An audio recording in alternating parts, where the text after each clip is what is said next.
Esta última conexión, todos conectados por Polar Comunicaciones en el canal 28 de TV Red, canal 41 de Claro y la señal abierta en el canal 2 por UHF. Y cómo no, desde 1940, acompañándonos en el dial el 960 de la amplitud modulada. Saludar a la gente de campo y mar, toda esa amplitud modulada que llega tan potente a toda la Patagonia chilena argentina.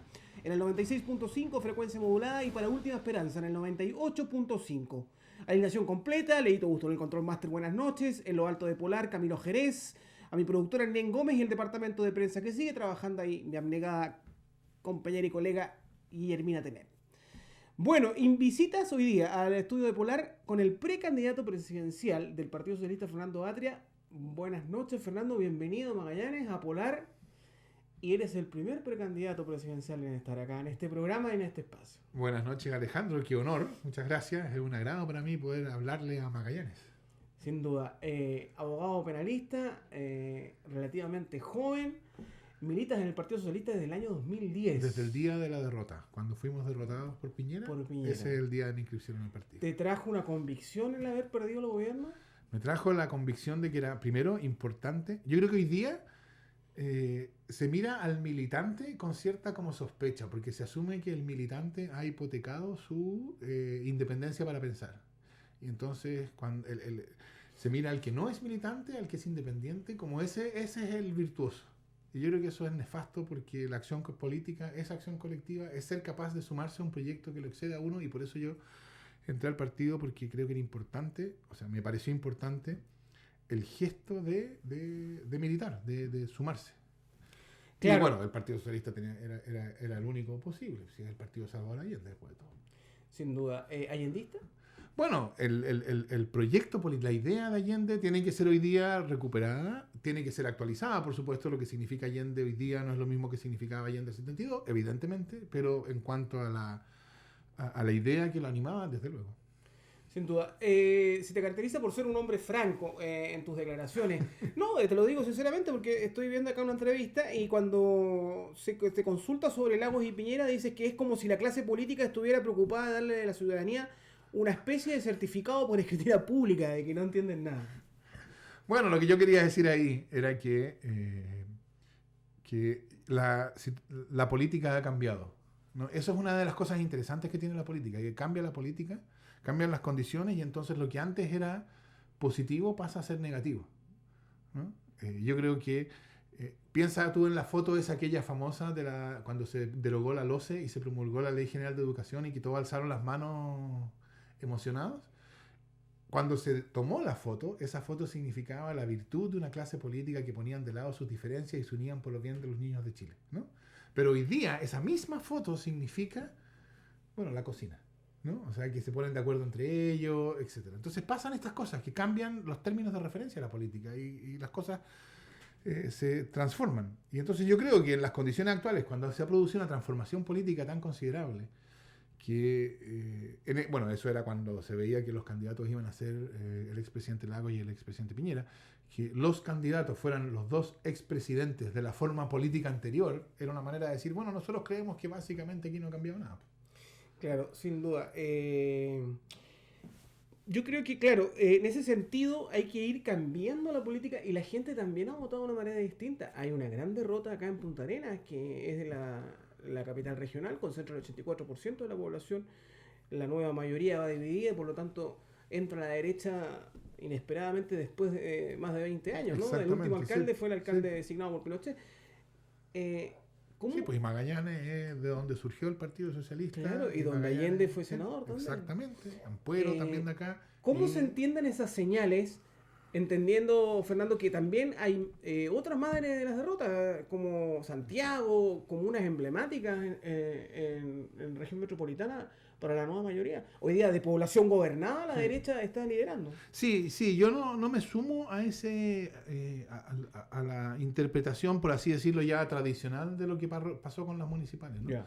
La interpretación que se ha hecho, que es fundamental, es una interpretación que viene de la derecha, tanto la derecha que está fuera de la nueva mayoría como la que está adentro de la nueva mayoría, ojo. Dice que ahí en las elecciones municipales se manifestó un rechazo al programa de transformaciones que lleva adelante el gobierno de Bachelet. Y yo creo que eso es un error completo. Si uno mira los casos más emblemáticos, la derecha no aumentó su votación. Lo que ocurrió fue que, bueno, o la nueva mayoría fue dividida por incapacidad de ponerse de acuerdo, de celebrar primarias, etcétera, por distintas razones, o los que votaron por la nueva mayoría en la pasada simplemente no votaron hoy día. O sea, más desafección con la nueva mayoría que apoyo a la derecha, lo que explica el resultado de la última elección municipal. Esa es mi impresión. Y entonces, no es tanto un rechazo al programa, porque si fuera rechazo al programa sería apoyo por quienes se oponen al programa, ¿no? Más que un rechazo al programa, es un rechazo o una desafección con la capacidad del gobierno de la nueva mayoría de llevarlo adelante correctamente. Sin duda, Fernando, los temas que has liderado hace tiempo ya es el tema de educación. ¿Cómo ves la situación que Lagos enfrenta hoy día siendo quien también metió las manos en el tema de educación, sobre todo con el tema del CAE, que hoy día le está pesando bastante sobre las nuevas generaciones? Sí, yo trato en mi campaña de no opinar demasiado respecto a los otros candidatos, porque cualquier cosa que uno diga de ellos después se presenta con un gran titular que dice Atria descalifica Entonces yo trato más bien de explicar lo que a mí me parece.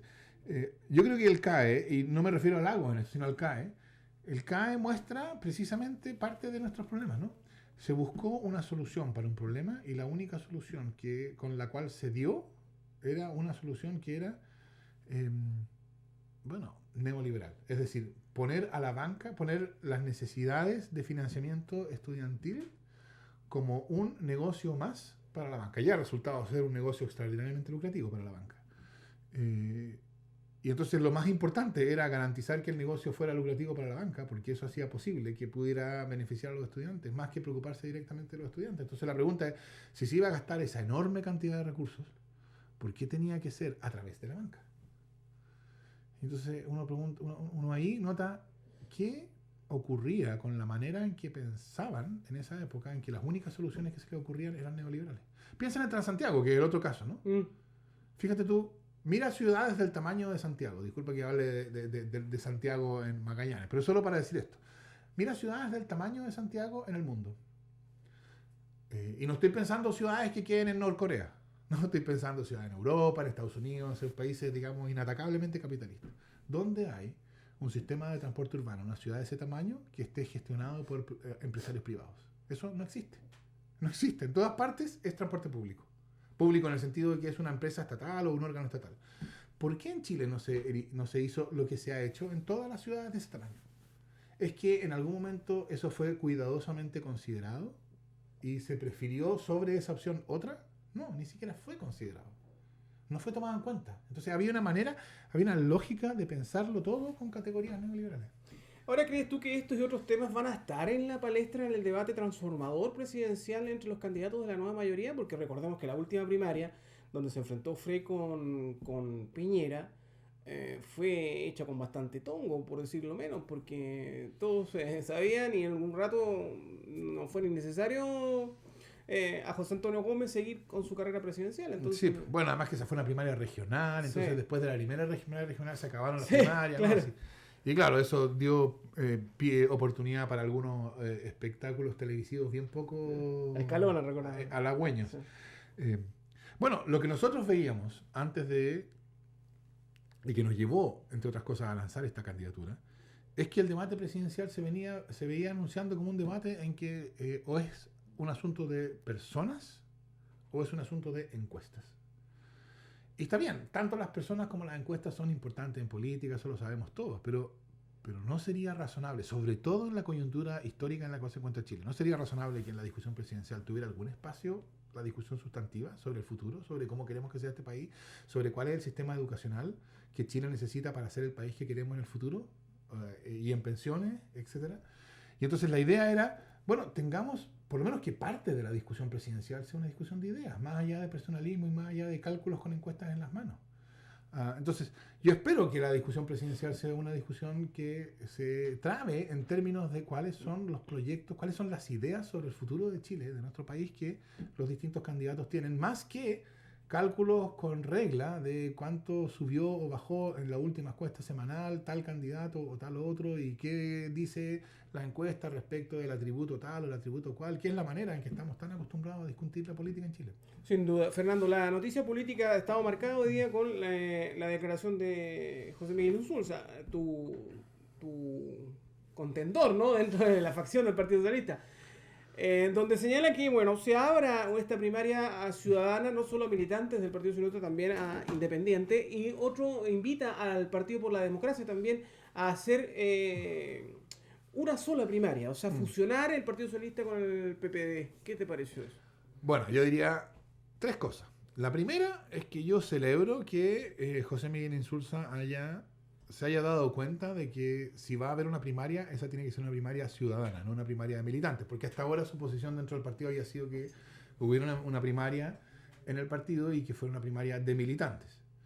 Entonces, otra cosa es que sea con el PPD o no, pero independientemente de eso, yo supongo que ahora, cuando la posición de él es con PPD o sin PPD, supongo que él dirá que la primaria tiene que ser ciudadana. Claro. Y eso yo creo que es un avance.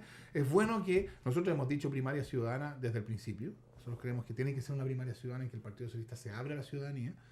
Y es bueno que se vaya produciendo, a medida que va avanzando el tiempo, que se vaya produciendo convergencia de opiniones. Y yo creo que estamos convergiendo, aparentemente, en que, por lo menos en esa parte, ¿no?, ¿quiénes son los que tienen derecho a votar? Tiene que ser una primaria en que tengan derecho a votar no solo los militantes, sino también los ciudadanos. Claro, lo que anunció José Miguel Insulza hoy día tiene otra parte, que es que sea una primaria conjunta entre el PS y el PPD. Y yo a eso diría la segunda cosa. Y es, tanto el PS como el PPD tienen ya decisiones medio tomadas, ¿no? Y entonces esos son procesos que están en curso. Todavía no hay una decisión final en ninguno de los dos partidos. Pero ya se ha avanzado algo en esas decisiones. Y yo no veo ninguna razón para interrumpir esos procesos y reemplazarlos por otros ya a una hora que parece más bien la hora nona, ¿no? En el caso del Partido Socialista, que es el que me interesa, el Partido Socialista decidió el 26 de noviembre pasado que el candidato presidencial se va a elegir una primaria que se va a realizar el 26 de abril, creo que es. Quedó pendiente en la decisión del 26 de noviembre si esa primaria iba a ser abierta a la ciudadanía o cerrada para militantes. Y eso se decidiría en un comité central el 21 de enero. Y ese es el momento en que estamos. Entonces yo continuaría con eso. Porque, y este es el tercer punto, yo creo que sobre todo en la base socialista hay una creciente conciencia de que el Partido Socialista y el Partido por la Democracia no son lo mismo. Está bien, tiene un origen que los une. En el sentido primo que, hermano, como se dice. Claro, pero son primos hermanos que 30 años después han ido más bien diferenciándose y separándose harto. Y en esas condiciones yo creo que es preferible que cada uno de los partidos asuma responsabilidad por sus decisiones, que cada uno tome su decisión y después veremos cómo se soluciona ese problema a nivel de la nueva mayoría, probablemente en la primaria del 2 de julio. Sin duda.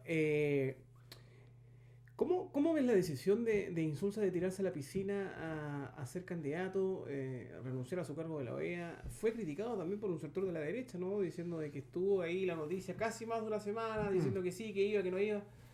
Otros dicen que en base a las encuestas, que el Lago como no logra aprender, está tratando de ahí como ayudarlo, pero pareciera ser la figura que sigue siendo Lagos como su jefe. ¿Cómo se toma ese escenario dentro del Partido Socialista? Espérame, él no renunció a la OEA para ser candidato, porque él terminó su periodo en la OEA y se vino a Chile y fue nombrado agente de Chile ante la Corte Internacional de la Haya. Y renunció a eso. Entonces, ahí la pregunta ahí fue la polémica. Claro, la pregunta ahí es si él asumió un cargo de agente pensando en que le iba a servir de catapulta o no. En fin, eso es lo que se le criticó, etc. Pero, de nuevo, Alejandro, con todo respeto, yo le diría, hazle esa pregunta a Insulza cuando venga como el segundo precandidato que vendrá a este programa, supongo. Esa es una pregunta más para él que para mí. Bueno,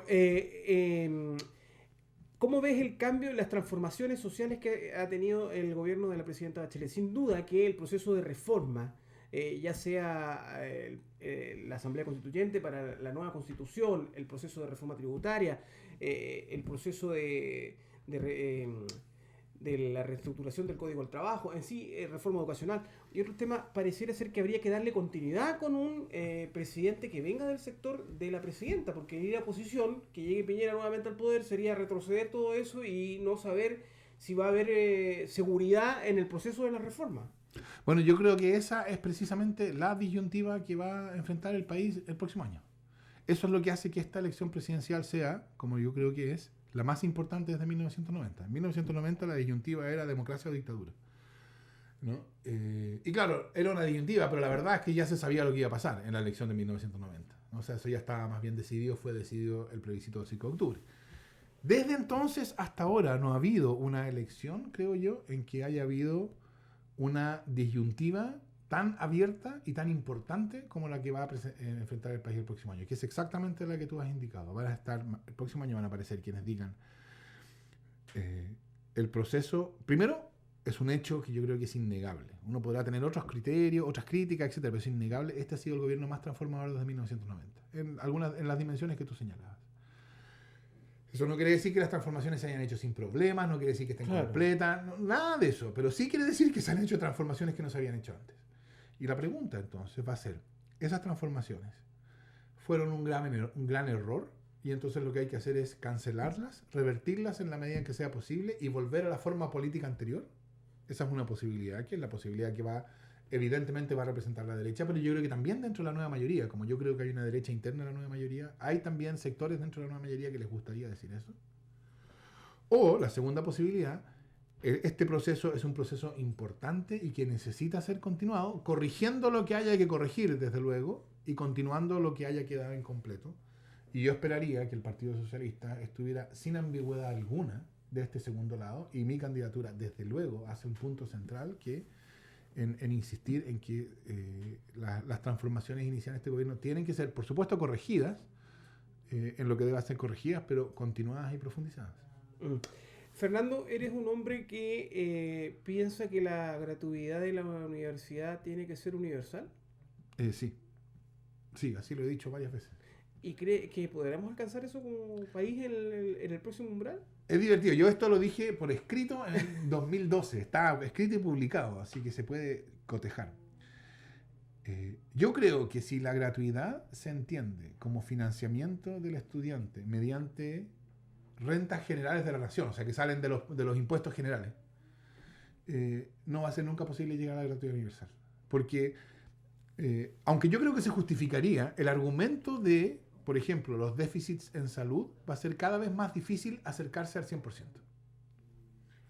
Ahora, yo creo que es bien importante llegar al 100%, es bien importante que la gratuidad sea completa, para evitar que se reproduzca a nivel universitario lo que existe hoy día a nivel escolar, que es que tenemos educación pública, educación particular subvencionada y educación particular pagada. Y eso ha llevado a una brutal segregación del sistema.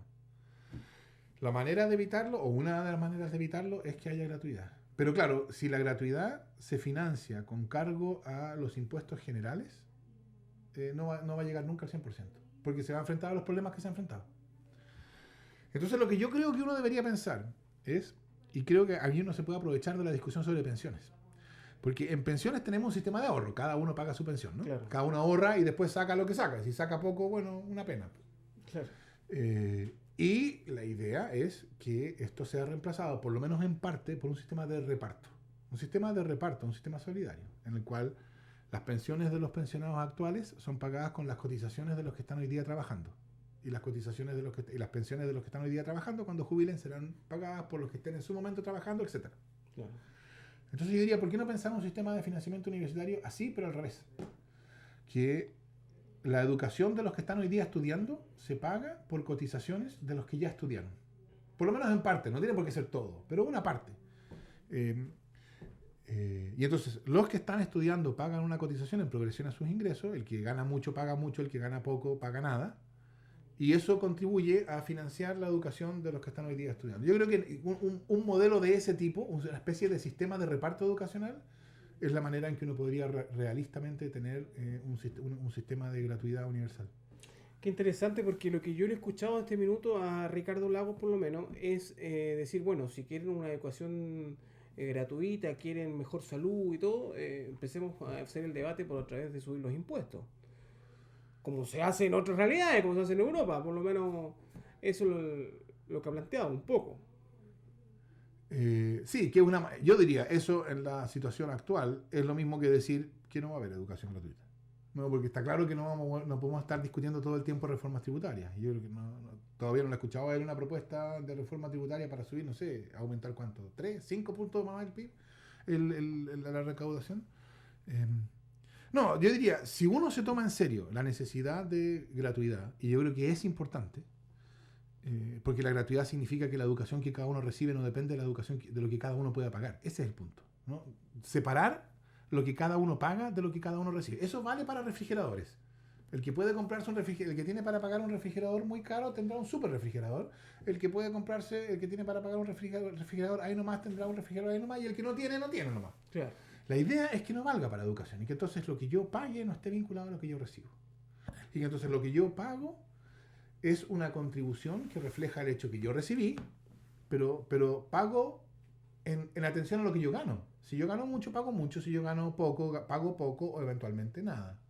Entonces yo contribuyo de acuerdo a mis capacidades de contribuir y cada uno recibe de acuerdo a la necesidad que tiene de educación, etc. Ese es un sistema que a mí me parece mucho más, primero, es un sistema más justo, y segundo, es un sistema que hoy día es realista, ¿no? Porque es irrealista pensar que si hay una competencia entre gratuidad universal y, no sé, camas para los hospitales, va a ganar la gratuidad universal. Eso no va a pasar. Entonces, es importante mostrar con el esfuerzo de pensar un sistema que sea realista, cuán de verdad uno cree en la necesidad de que haya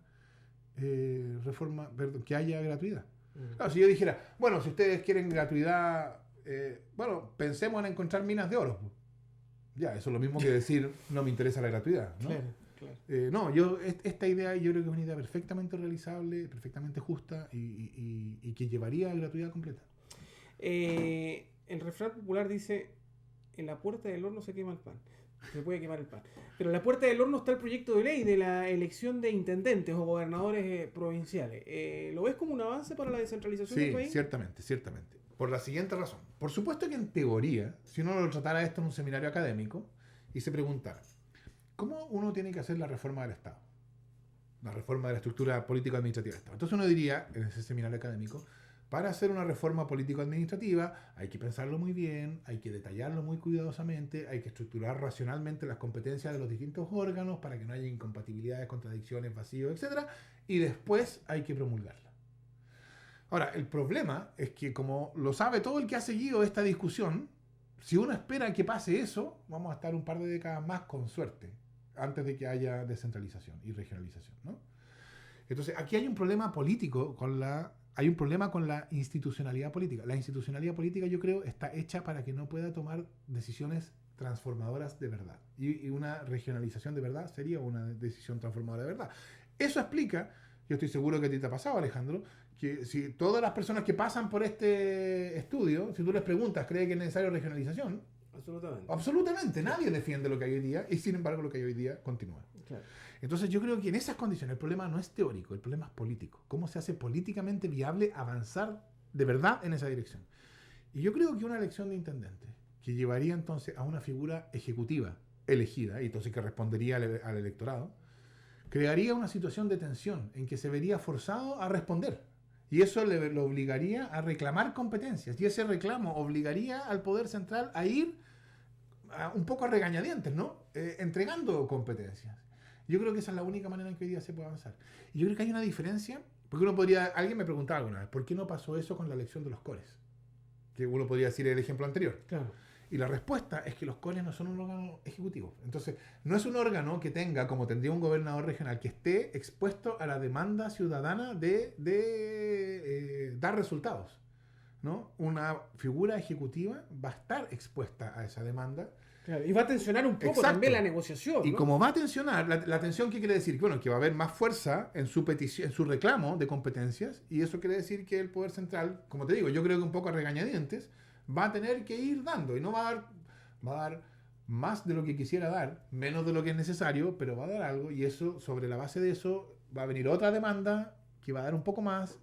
Yo creo que si uno piensa estas reformas políticamente y no académicamente, esa es la única manera de hacerlas. Fernando, ¿cuál es tu propuesta? Finalmente estamos terminando el bloque ya. Con respecto a los altos niveles de abstención. En la municipal, volvemos al tema, hubo un 65% la abstención de la gente. ¿Cómo crees tú Sí. que tendríamos que quizás volver al voto obligatorio, buscar una fórmula quizás alternativa de votación electrónica, como ya se hace en otros países? ¿Cómo ves tú ese A tema? ver, yo dije en su momento que me parecía que la reforma que introdujo el voto voluntario era una brutalidad. Ya. O sea, creo ¿Un que, error? no solo un error, es que una metida de pata enorme. Entre otras cosas, porque los argumentos que yo escuché eran argumentos que no tenían ningún sentido. Una de las cosas interesantes que pasa es que hay mucha gente que votó a favor de esa reforma o que la apoyaba y que hoy día dice me equivoqué. Y cuando dicen eso, nunca explican por qué se equivocaron.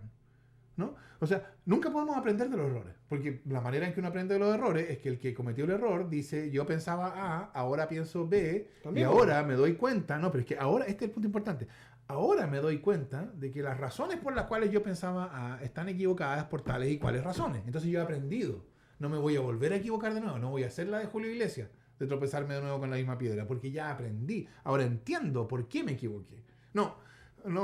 Aquí lo que la gente cambia de opinión y es completamente impune. No, yo pensaba A, pero no, en realidad la pensé bien y ahora pienso B. Y nadie nunca pide por explicaciones. Yo creo que hoy día volver al voto voluntario es imposible. Al voto obligatorio es imposible. Porque hoy día, aunque yo creo que sería un paso que se justificaría en teoría, sería una manera que sería entendida como que la clase política se protege a sí misma, ¿no? Entonces, el único contexto en que yo veo que sería posible restablecer la discusión del voto obligatorio es en el contexto de una discusión más amplia sobre nueva constitución. Claro, una discusión constituyente podríamos tener esta discusión. La razón por la cual yo creo que hay esa abstención, a mí me da risa, porque una de las razones que se da para toda esta deslegitimación política, la ciudadanía que critica a la clase política, lo que yo he escuchado a mucha gente decir, no, lo que pasa es que hoy día con las redes sociales la ciudadanía está muy empoderada, dicen. Y yo creo que es exactamente lo contrario. Lo que le ocurre al ciudadano común y corriente es que se da cuenta que su voto no tiene ninguna relevancia, que él no tiene ningún poder. Entonces, que da lo mismo lo que él vote. Todo va a seguir más o menos igual. Y entonces, como da lo mismo lo que él vote, todo va a seguir más o menos igual. El ciudadano se pregunta, ¿cuál es el efecto que tiene mi voto? Y se responde, el único efecto que tiene mi voto es que legitima la política de ellos, de la clase política. Del establishment. Sí, entonces, ¿por qué yo les voy a dar legitimidad? ¿Qué se han creído que son ellos para venir a pedirme que yo los legitime si no son capaces de responder a mis necesidades?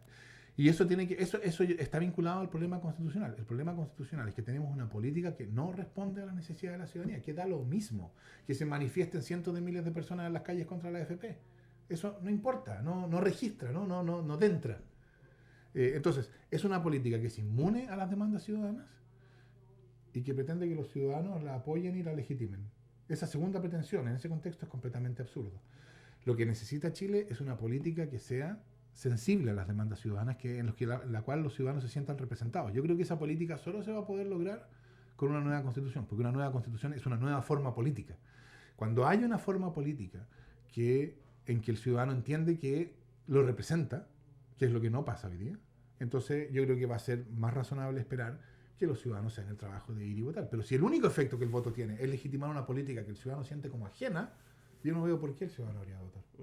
Fernando, agradezco tu visita a los estudios de Polar, que tengas una buena estadía. ¿Hasta cuándo por Magallanes? Hasta el viernes. Está aquí Ya. juntándome con diferentes fuerzas vivas de la región. ¿Recorres otras comunas?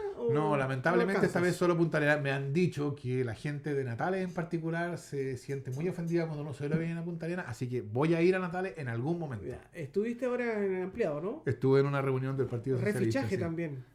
Sí, también hubo refichaje. Estaba viendo refichaje, sí. Yo ya estoy refichado hace mucho tiempo. Hasta abril. El refichaje termina, claro, entiendo que es el 16 de abril en que caduca el padrón antiguo y solo vale el padrón refichado, digamos. Bueno, Fernando, que tengas una buena estadía, que te vaya muy bien y adelante pues, con este gran desafío. Muchas gracias, Alejandro. Un agrado estar aquí conversando con la gente de Magallanes. Perfecto. Leito Gusto, vamos al corte comercial y seguimos con el segundo bloque de Última Conexión. No se despegue la sintonía.